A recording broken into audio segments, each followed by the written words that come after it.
Welcome to KB classes. चलिए तो देखिए, पिछले लेक्चर में हमने क्वेश्चन नंबर 38 तक सॉल्व कर लिए थे। अभी आपका क्वेश्चन नंबर 39। देखिए तो यहाँ पर क्या क्या इन्फॉर्मेशन गिवन है। X is an employee of a company, he supplies you the following particulars of his income. यहाँ पर तो देखिए बेसिक सैलरी गिवन है 20,000 per month. DNS allowances 50% of salary. 50% of DNS allowances enters into pay for service benefit, means ये as per terms of employment आपका 50% given है total DA का। Marriage allowances receive हो रहा है 600 पर मंथ, तो जो मैरिज अलाउंसेस होता है वो फुली टैक्सेबल होता है। Then education allowances rupees 270 per month, तो जो एजुकेशन अलाउंसेस होता है वो कितना होता है 100 rupees per month per child exempt होता है अप टू 2 चिल्ड्रन। और यहाँ पर कितने चिल्ड्रन है उसके अलाउंसेस मिल रहा है 90 rupees per month per child. इसका मतलब यहाँ पर 90 रुपीज जब पर मंथ पर चाइल्ड है तो यहाँ पर कितने होंगे उसके 3 चिल्ड्रन। इसके बाद है बोनस 1 मंथ सैलरी के इक्वल रिसीव हो रहा है। Entertainment allowances rupees 1200 per month. He and his employer contribute at the rate 16% of salary to recognise provident fund. तो देखिए जो एम्प्लॉयर का कॉन्ट्रीब्यूशन होता है रिकॉग्नाइज प्रोविडेंट फंड में, वो ओनली एम्प्लॉय की सैलरी के 12% तक एग्जाम्प्ट होता है। यहाँ पर 16% कॉन्ट्रीब्यूट कर रहा है एम्प्लॉयर, तो वो 4% टैक्सेबल होगा। Then during 2019-20, he had received 2 months basic salary as advance, which was included in the income of the previous year 2019 and 20। तो देखिए यहाँ पर क्या हुआ कि जो उसकी सैलरी थी आपकी जो अभी जिस ईयर की हम बात कर रहे हैं, तो यहाँ की जो सैलरी है वो क्या करी थी उसने प्रीवियस ईयर में एडवांस ले लिया था। कितने मंथ की 2 मंथ्स की सैलरी। तो देखिए जो 2 मंथ्स की सैलरी जब एडवांस ले ली पिछली ईयर की इनकम में ही इंक्लूड होगी, तो टैक्स भी उस पर वहीं पर पे हो गया होगा। तो यहाँ पर अब हम उसको ऐड नहीं करेंगे। Then he is provided rent free house own by the employer in city population 11 lakh. तो जब रेंट फ्री हाउस मिलता है एम्प्लॉय को एम्प्लॉयर के द्वारा, और वो हाउस अगर एम्प्लॉयर का खुद का हो और सिटी की पॉपुलेशन 10 लाख से 25 लाख के बीच होती है, तो 10% of employee salary value of rent free house होती है। Then he is also in respect of he is also in receipt of medical allowances of rupees 300 per month. Then amount spent on medicines rupees 4,500 during the year. Calculate his taxable income for the assessment year 21 to 22। तो देखिए सबसे पहले basic salary क्योंकि 2 months advance में ले ली थी, इसलिए यहाँ पर सिर्फ कितने मंथ्स की सैलरी आएगी 10 मंथ्स की। तो 20,000 टू 10 2 लाख। बट जो डीए वगैरह हम क्या करेंगे फुल सैलरी का कैलकुलेट करेंगे, क्योंकि जो डीए वो क्या 50% ऑफ सैलरी है। तो सैलरी एक्चुअल में कितनी होनी चाहिए थी 1,20,000 वो 2,40,000। तो 2,40,000 का 50% आपका डीए आ जाएगा 1,20,000। देन आपका education allowances 100 rupees per month per child exempt होता है अप टू 2 चिल्ड्रन। यहाँ पर 3 चाइल्ड को मिल रहा है 90 रुपीज पर मंथ, तो 2 का तो एग्जाम्प्ट हो जाएगा, बट एक चाइल्ड का क्या होगा टैक्सेबल होगा। तो 90 इंटू 12 1080 आ जाएगा आपका। Then marriage allowances fully taxable होता है, तो 600 पर मंथ है, इसका मतलब 600 इंटू 12 7200 आ जाएगा। देन बोनस 1 मंथ सैलरी के इक्वल था, तो आपका 20,000 आ जाएगा। एंटरटेनमेंट अलाउंसेस फुली टैक्सेबल है 14,400 होगा। देन हम एम्प्लॉयर का कंट्रीब्यूशन निकालेंगे जो उसने आरपीएफ में किया है, तो उसका टैक्सेबल पोर्शन हम कैलकुलेट करेंगे। तो देखिए यहाँ पर पहली बात तो हम कि 4% एक्स्ट्रा कंट्रीब्यूशन है, तो 4% आपका क्या होगा टैक्सेबल होगा। तो हमें यहाँ पर पहले तो सैलरी निकालनी पड़ेगी रेंटिंग आरपीएफ के पर्पज से। तो सैलरी में इंक्लूड होता है basic salary, DA if given as per terms of employment और part of salary, plus commission based on fix percentage. यहाँ पर देखिए कमीशन तो इसमें है नहीं, डीए है, डीए का भी सिर्फ 50% जो है वही सिर्फ फॉर्म कर रहा है as a part of salary. तो आपका 2,40,000 बेसिक सैलरी 1 ईयर की, प्लस 60,000 मीन 1,20,000 का 50% आपका डीए हो जाएगा, तो सैलरी आ जाएगी 3 लाख रेंट आरपीएफ की वैल्यूएशन के पर्पज से। देखिए तो यहाँ पर आपका 4% एक्स्ट्रा वो कॉन्ट्रीब्यूशन कर रहा था, तो 3 लाख का यहाँ पर आपका सैलरी कितना आया था रेंट फ्री अकोमोडेशन के पर्पज से 2,40,000 प्लस 60,000, तो आपका यहाँ पर कितना आ जाएगा 3 लाख। तो 3 लाख का हम कितना कैलकुलेट कर लेंगे 4%। ठीक है, यहाँ पर 3 लाख का 4% हम कैलकुलेट करेंगे तो कितना आएगा आपका 12,000। यहाँ बाई मिस्टेक 2 लाख लिख किया है, यहाँ पर आपका है 3 लाख। ठीक है, तो 3 लाख का 4% आपका 12,000 रेंट आरपीएफ का वैल्यूएशन हो जाएगा। देन रेंट फ्री अकोमोडेशन, तो रेंट फ्री अकोमोडेशन के लिए क्योंकि सिटी की पॉपुलेशन 11 लाख है तो 10% ऑफ सैलरी हम यहाँ पर वैल्यू निकाल लेंगे, वही आपकी वैल्यू होगी रेंट फ्री अकोमोडेशन की। और जो मेडिकल अलाउंसेस होते हैं वो फुल्ली टैक्सेबल होते हैं, तो medical allowances 300 rupees per month receive हो रहा था, तो 3600 आपका मेडिकल अलाउंसेस भी टैक्सेबल होगा।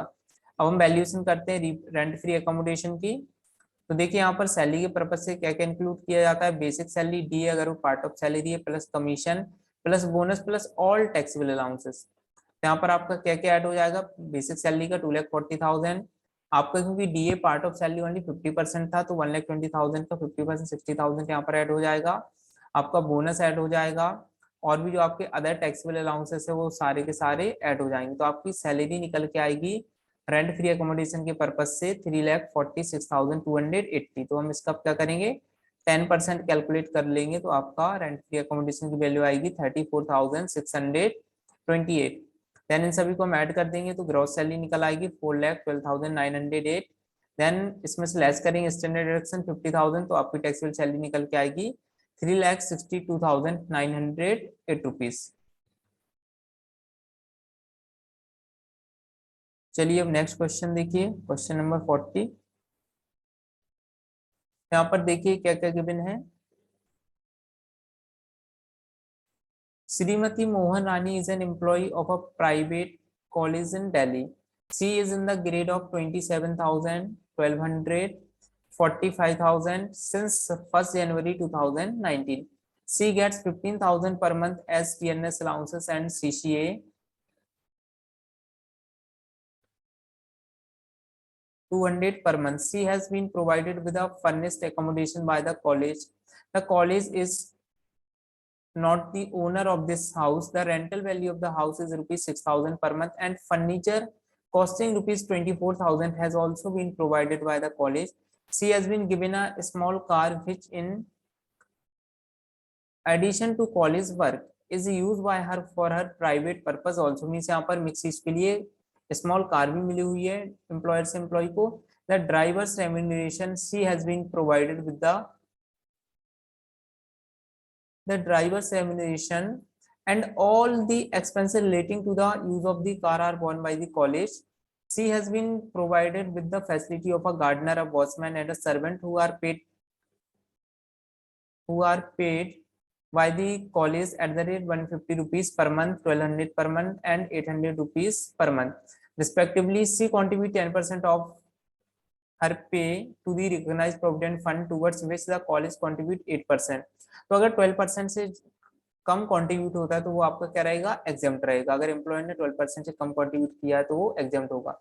She paid employment tax rupees 500 during the year. Assuming that the salary becomes due on first day of next month, determine her taxable income under the head of salaries for the assessment year 21 to 22.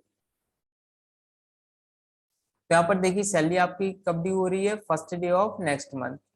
Means जनवरी की salary first Feb को, Feb की salary first March को, ऐसे due हो रही है। तो यहाँ पर तो सबसे पहले क्योंकि ग्रेड पेपर सैलरी दी गई थी तो हम सैलरी का वैल्यूएशन करेंगे जो प्रीवियस ईयर की होगी। तो आपकी 1 जनवरी 2019 से सैलरी स्टार्ट मिलना हुई थी 27,000, फिर उसमें ग्रेड पे ऐड हुआ 1,200 का। तो हर ईयर में वो चेंज होती है, जितना ग्रेड पे है तो पर ईयर उतना ही ऐड होता जाएगा। तो 1 जनवरी 2020 को 27,000 में 1,200 और ऐड होंगे तो हो जाएगा आपका 28,200। फिर 1 जनवरी 2021 को उसकी सैलरी हो जाएगी 1,200 और ऐड होंगे 28,200 में तो 29,400। Salary becomes due on first day of next month. तो देखिए सैलरी हमें तो प्रीवियस ईयर की कैलकुलेट करनी है, मींस 1 अप्रैल 2020 से लेकर के 31 मार्च 2021 तक की। तो यहाँ पर देखिए अब हम सैलरी कब से कब तक की लेंगे। तो आपका देखिए 1 अप्रैल 2020 को सैलरी कितनी होगी 28,200, क्योंकि तो 1 जन में चेंज हुई है। तो आपका अप्रैल मई जून जुलाई अगस्त सितंबर अक्टूबर नवंबर दिसंबर, एंड यहाँ पर जनवरी भी हम इंक्लूड कर लेंगे, क्योंकि रीजन ये है कि आपका दिसंबर में जो सैलरी मिल रही है वो कब मिलेगी 1 जनवरी को। तो यहाँ पर 28,000 इंटू 10, बाकी की 2 मंथ्स की सैलरी फेब और मार्च की आपकी वो जनवरी की 1 फेब को मिलेगी, फेब की 1 मार्च को, तो 2 मंथ्स की आपकी आ जाएगी 29,400। क्योंकि मार्च की जो सैलरी हुई वो नेक्स्ट असेसमेंट ईयर की में पहुंच जाएगी, इसलिए हम यहाँ पर 2 मंथ्स लेंगे और यहाँ पर आपका 1 मंथ पड़ जाएगा तो 10 मंथ्स हो जाएगा। तो आपका टोटल जो बेसिक सैलरी है वो निकल के आएगी 3,40,800। देखिए तो यहाँ पर अब बेसिक सैलरी कितनी आ गई, 3,40,800। देन डीएनएस अलाउंसेस रिसीव हो रहा था 15,000 पर मंथ, तो 15,000 इंटू 12 आपका डीए निकल आएगा 1,80,000 rupees. Then city compensatory allowances 200 per month, तो 2,400 आ जाएगा। रेंट फ्री हाउस, इसका हमें वैल्यूएशन करना पड़ेगा। तो देखिए जो हाउस है वो एम्प्लॉयर का खुद का नहीं है, जब एम्प्लॉयर का खुद का हाउस नहीं है तो हम कैसे वैल्यूएशन करेंगे, actual rent paid by employer और 15% ऑफ एम्प्लॉय सैलरी, दोनों में से जो लीस्ट अमाउंट होता है वो आपका एग्जेम्प्ट, वो टैक्सेबल होता है। तो देखिए यहाँ पर हम कैलकुलेट करेंगे, actual rent paid by the employer कितना पे कर रहा था 6,000 पर मंथ, तो 72,000 आ जाएगा। एंड 15% ऑफ सैलरी, तो सैलरी में यहाँ पर इंक्लूड होगा आपका basic salary plus DA as per terms of employment हो अगर, plus bonus plus commission and all taxable allowances. तो यहाँ पर आपका 3,40,800 प्लस 2,400 आपका ये और ऐड हो जाएगा अलाउंसेस का। तो यहाँ पर आपकी सैलरी होगी 3,43,200। इसका हम क्या करेंगे, 15% तो आपका निकलेगा 51,480। तो दोनों में से लीस्ट अमाउंट आपकी क्या है, दोनों में से आपकी लीस्ट अमाउंट है 51,480, तो यही टैक्सेबल होगी। प्लस फर्नीचर भी मिला है, तो फर्नीचर की कॉस्ट का 10% आप ऐड करते हैं, तो यहाँ पर 24,000 का 10% 2,400, तो आपकी taxable value of rent free house निकल के आएगी 53,880। तो इसको हम फॉर्मेट में नोट डाउन कर देंगे 53,880। देन इसके बाद स्मॉल कार मिली हुई थी एंड जो उसके एक्सपेंसेस जो वियर कर रहा था एम्प्लॉयर, तो जब स्मॉल कार हो एक्सपेंसेस एम्प्लॉयर वियर कर रहा हो तो 1,800 पर मंथ प्लस सॉफ्टवेयर का मींस ड्राइवर का फिक्स होता है 900 पर मंथ, वो होगा टैक्सेबल। तो 1,800 प्लस 900 इंटू 12, तो आपको आ जाएगा 32,400। देन इसके बाद gardener watchman and sweep servant मिला है जिनका पेमेंट है 150, एक का है, एक का 1,200 पर मंथ, एक का 800 पर मंथ, तो इंटू 12 कर देंगे तो आपका 25,800 आ जाएगा। और आरपीएफ का कॉन्ट्रीब्यूशन आपका क्या था, एग्जाम्प्ट था, क्योंकि एम्प्लॉय की सैलरी के 12% से कम कॉन्ट्रीब्यूशन कर रहा था एम्प्लॉयर। देन सभी को ऐड कर देंगे तो ग्रॉस सैलरी आपकी निकल के आ जाएगी 6,53,280। देन इसमें से हम लेस करेंगे स्टैंडर्ड डिडक्शन और एम्प्लॉयमेंट टैक्स भी यहाँ पर पे किया तो वो भी डिडक्ट कर देंगे, तो आपकी टैक्सेबल सैलरी आएगी 5,48,780 रुपीज।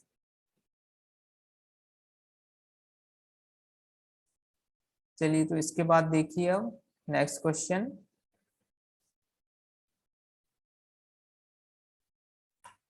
देखिए तो question number 41, Mr. Rajiv is a sales officer in a company in Varanasi. He furnishes the following particulars regarding his income for the previous year 20 to 21. Basic salary 25,000 rupees per month. DNS allowances 50% of basic salary. Transport allowances 1,800 rupees per month for commuting between home and office. Then children education allowances for two children rupees 350 per month per child. जबकि exempt कितना होता है 100 rupees per month per child. He spent 10,000 towards the tuition fees of his children. The company has provided him with rent-free accommodation for which the company paid on annual rent of rupees 70,000. The company provided the amenities of free lunch and free refreshment in office, the cost of which is rupees 60 and 30 rupees per day respectively for 300 working day. तो जो आपका office में refreshment मिलता है वो आपका exempt रहता है एंड जो फ्री लंच मिलता है वो आपका एग्जेम्प्ट होता है 50 rupees per month, 50 rupees per meal per day. Then the company has given him a laptop costing rupees 60,000 for office and personal use. The company transferred a car to him for rupees 2,50,000 on 1st August 2020. This car was purchased by the company for rupees 5 lakh on 1st July 2018. Next, the company contributed 15% of his salary and DNS allowances to recognized provident fund, जबकि exempt होता है 12% तक. Interest credited to this fund at the rate 10% was rupees 60,000 during the previous year. और exempt कितना exempt होता है, आपका जो इंटरेस्ट है वो एग्जाम्प्ट होता है 9.5% तक, यहाँ पर 10% मिल रहा है तो 0.5% टैक्सेबल होगा। देन इसके बाद है he received arrear of salary, तो untaxed fee related to previous year 2019-20 40,000 rupees. Compute his taxable income from salary for the assessment year 21 to 22. चलिए तो देखिए इसको सॉल्व करिए। सबसे पहले आपका basic salary 25,000 rupees per month था, तो 25,000 इंटू 12 आ जाएगा आपका 3 lakh. Then DA 50% of salary तो 150 हो जाएगा इसका। ट्रांसपोर्ट अलाउंसेस फुली टैक्सेबल होता है, तो 1800 इंटू 12 21,600। देन इसके बाद चिल्ड्रन एजुकेशन अलाउंसेस आपका 350 मिल रहा था 2 बच्चों को, जबकि एग्जाम्प्ट रहता है 100 rupees, 100 rupees per month per child. तो यहाँ पर 350 माइनस 100 इंटू 2 इंटू 12, तो आपका 6,000 यहाँ पर ये टैक्सेबल हो जाएगा। इसके बाद है रेंट फ्री एकोमोडेशन, इसका मैं भी वैल्यूएशन करना पड़ेगा। फ्री लंच आपका एग्जाम्प्ट होता है 60 रुपीज पर मील, वो एग्जाम्प्ट होता है आपका 50 रुपीज पर मील, लेकिन यहाँ पर रिसीव हो रहा था 60, तो 60 में से 50 एग्जाम्प्ट है, आपका 10 रुपीज बचेगा, तो 300 वर्किंग डे के लिए मिल रहा था, तो 300 इंटू 10 आपका 3,000 यहाँ पर टैक्सेबल हो जाएगा। देन आपका लैपटॉप यूज करने के लिए ट्रांसफर किया तो वो एग्जाम्प्ट रहता है। ट्रांसफर ऑफ कार किया है तो इसका हमें वैल्यूएशन करना पड़ेगा। तो देखिए इनका हम एक एक करके वैल्यूएशन करते हैं। सबसे पहले आपका रेंट फ्री एकोमोडेशन, तो यहाँ पर एम्प्लॉयर रेंट पे कर रहे हैं, इसलिए रेंट पेड बाय एम्प्लॉयर और 15% ऑफ सैलरी, दोनों में से जो भी कम हो तो सैलरी में आपका ऐड होता है basic salary, DA, commission, bonus और टैक्सेबल अलाउंसेस। यहाँ पर सबको ऐड करेंगे जो जो यहाँ पर इंक्लूड होना है, तो आ जाएगा आपको 4,77,600।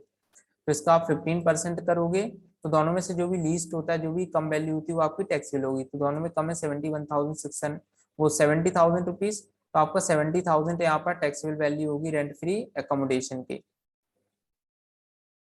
फिर हम निकालेंगे ट्रांसफर ऑफ कार की वैल्यू, तो कॉस्ट कितनी थी 5 लाख रुपीज। इस पर डेप्रिसिएशन आपका लगता है 20% रिटन डाउन वैल्यू मेथड से, तो डेप लगा फर्स्ट ईयर में आपका लगेगा 1 लाख, 4 लाख वैल्यू बचेगी। फिर सेकंड ईयर में भी आपका क्या लग जाएगा, इस पर अब 4 लाख पर 20% डेप्रिसिएशन 80,000 आएगा, देन कॉस्ट बचेगी 3,20,000। जबकि एम्प्लॉय को ट्रांसफर की थी सिर्फ 2,50,000 में, तो बेनिफिट कितने का हो रहा है 70,000, जो कि आपका क्या होगा टैक्सेबल अमाउंट होगा। और जो हम डेप्रिसिएशन लगाते हैं वो लगाते हैं हम कंप्लीट ईयर के लिए, जो मंथ्स होते हैं उनको हम इग्नोर कर देते हैं। तो यहाँ पर आपकी टैक्सेबल वैल्यू आ गई 70,000 रुपीज कार की। फिर तो इसको हम फॉर्मेट में नोट डाउन कर देंगे। आपका रेंट फ्री एकोमोडेशन का 70,000, ट्रांसफर ऑफ कार का आपका आ गया 70,000, then employer contribution towards RPF, तो 15% कॉन्ट्रीब्यूट कर रहे थे, तो सैलरी का 3% टैक्सेबल होगा। सैलरी में आपका इंक्लूड होता है बेसिक सैलरी प्लस डीए अगर वो as per terms of employment है, प्लस कमीशन अगर वो बेस्ड ऑन फिक्स परसेंटेज है। यहाँ पर आपका दोनों ऐड हो जाएगा, 3 लाख प्लस डी ऐड होगा 150, तो सैलरी हो जाएगी 4,50,000, जिसका हम 3% निकालेंगे तो आपका आ जाएगा 13,500, तो 13,500। देन इंटरेस्ट ऑन आरपीएफ 0.5 क्या है टैक्सेबल है, तो यहाँ पर देखिए 60,000 इंटू 0.5/10, क्योंकि ये 10% वैल्यू थी इंटरेस्ट की, इसलिए हम डिवाइड में 10 से डिवाइड कर देंगे, तो उसमें जो 60,000 है उसका 0.5% आपका निकल आएगा, जो होगा 3,000। एंड एरियर ऑफ सैलरी, क्योंकि पास्ट में अनटैक्स थी तो अब करंट में अगर रिसीव हुई है तो उस पर टैक्स लगेगा, तो इसको भी हम ऐड कर लेंगे 40,000। देन सभी को ऐड करेंगे तो आपकी निकल आएगी ग्रॉस सैलरी 6,77,100 रुपीज, लेस कर देंगे स्टैंडर्ड डिडक्शन 50,000 का, तो आपकी टैक्सेबल सैलरी निकल के आ जाएगी 6,27,100 रुपीज। चलिए तो इसके बाद नेक्स्ट क्वेश्चन देखिए, क्वेश्चन नंबर है आपका 42।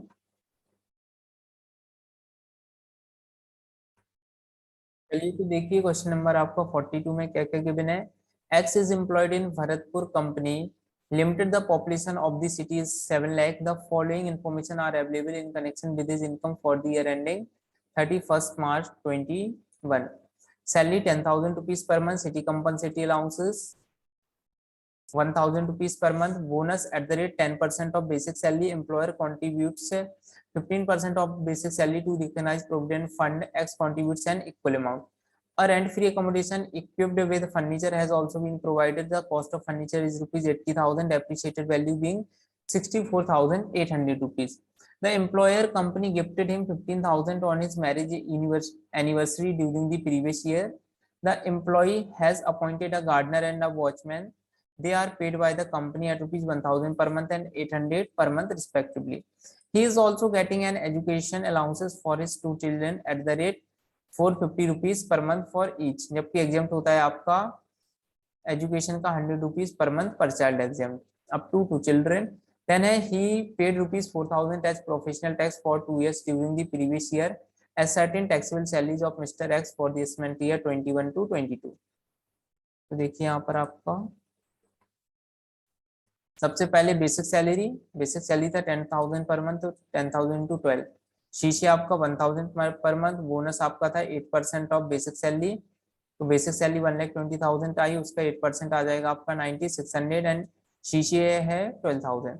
Then employer contribution towards RPF, क्योंकि 15% कर रहा तो 3% टैक्सेबल होगा सैलरी का.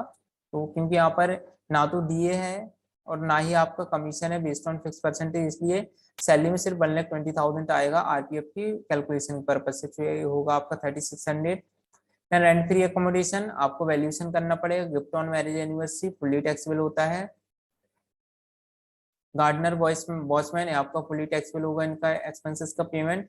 चिल्ड्रन एजुकेशन 450 रिसीव हो रहा है, 100 एग्जाम्प्ट है, तो आपका बाकी 350 दोनों बच्चों के लिए पर मंथ टैक्सेबल होगा, तो आपका आ जाएगा 8400.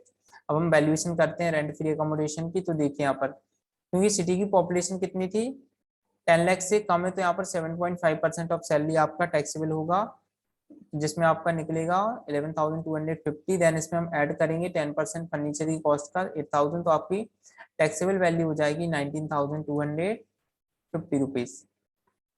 तो देखिए यहाँ पर सैलरी में क्या क्या आएगा आपका 1,20,000 बेसिक थी, प्लस 12,000 आपका सीसीए क्योंकि टैक्सेबल होता है, कमीशन का आपका 8400 आ जाएगा. देन इनको ऐड करके आपकी सैलरी निकली है रेंट फ्री अकोमोडेशन के वैल्यूएशन के पर्पज से.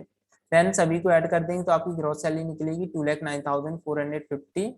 इसमें से हम लेस करेंगे स्टैंडर्ड डिडक्शन, प्रोफेशनल टैक्स, और यहाँ पे एंटरटेनमेंट अलाउंसेस है नहीं, ना ही गवर्नमेंट एम्प्लॉई है, इसलिए उसका डिडक्शन नहीं मिलेगा. तो आपकी टैक्सेबल सैलरी आएगी 1,55,450.